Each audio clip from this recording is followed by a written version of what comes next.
Thank you, Chad, for those kind words and for the even kinder work that you and the Human Rights Campaign Foundation do every day on behalf of the lesbian, gay, bisexual, and transgender young people here and across America. It is such an honor to be here at the inaugural Time to Thrive conference, but it's a little weird too.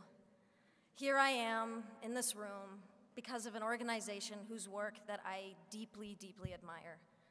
And I'm surrounded by people who make it their life's work to make other people's lives better, profoundly better.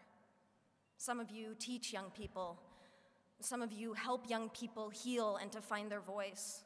Some of you listen. Some of you take action. Some of you are young people yourselves, in which case it's even weirder for a person like me to be speaking to you. It's weird because here I am, an actress, representing, at least in some sense, an industry that places crushing standards on all of us. And not just young people, everyone. Standards of beauty, of a good life, of success. Standards that I hate to admit have affected me.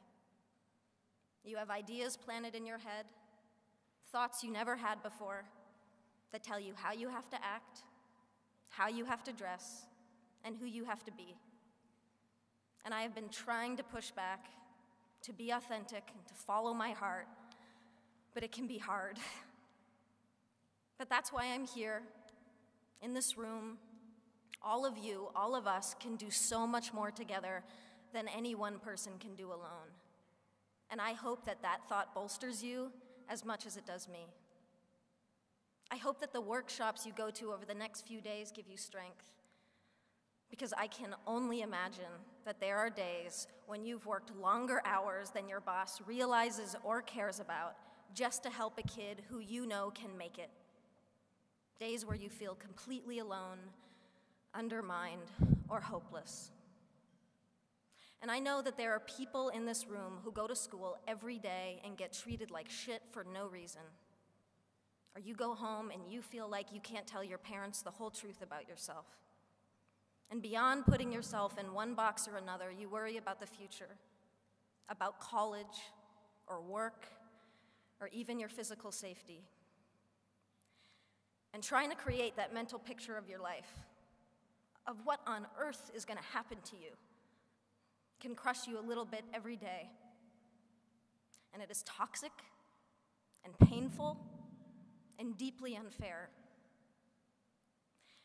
And sometimes it's the little insignificant stuff that can tear you down. Now, I try not to read gossip as a rule, but the other day, a website ran an article with a picture of me wearing sweatpants on the way to the gym. And the writer asked, "Why does this petite beauty insist upon dressing like a massive man?" Because I like to be comfortable.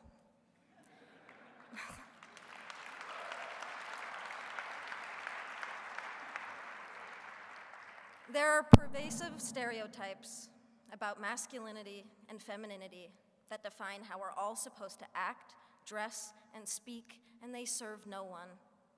Anyone who defies these so-called norms becomes worthy of comment and scrutiny, and the LGBT community knows this all too well. Yet there is courage all around us. The football hero, Michael Sam, the actress, Laverne Cox, the musicians, Tegan and Sarah Quinn, the family that supports their daughter or son who has come out. And there is courage in this room, all of you. And I'm inspired to be in this room because every single one of you is here for the same reason. You're here because you've adopted as a core motivation the simple fact that this world would be a whole lot better if we just made an effort to be less horrible to one another.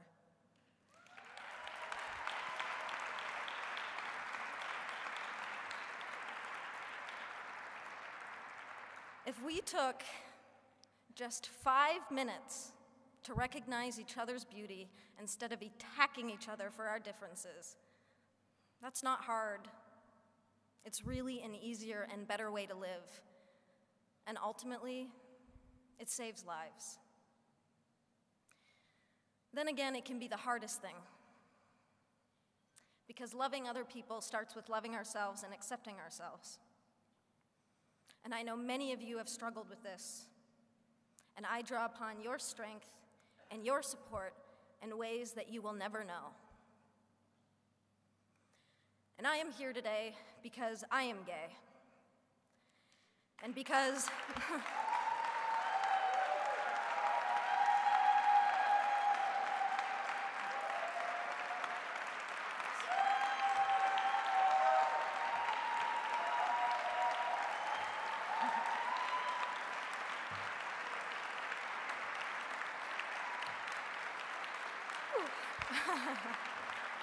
thank you.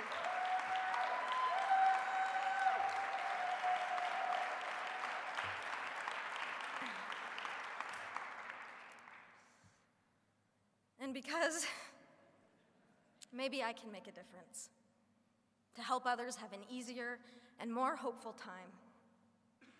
Regardless, for me, I feel a personal obligation and a social responsibility.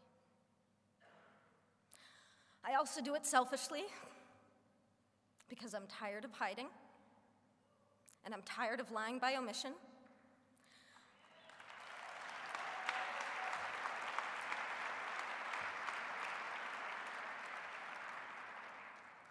I suffered for years because I was scared to be out. My spirit suffered, my mental health suffered, and my relationship suffered. And I'm standing here today with all of you on the other side of that pain. And I am young, yes, but what I have learned is that love, the beauty of it, the joy of it, and yes, even the pain of it, is the most incredible gift to give and to receive as a human being. And we deserve to experience love fully, equally, without shame and without compromise. There are too many kids out there suffering from bullying, rejection, or simply being mistreated because of who they are. Too many dropouts, too much abuse, too many homeless, too many suicides. You can change that, and you are changing it. But you never needed me to tell you that. And that's why this was a little bit weird.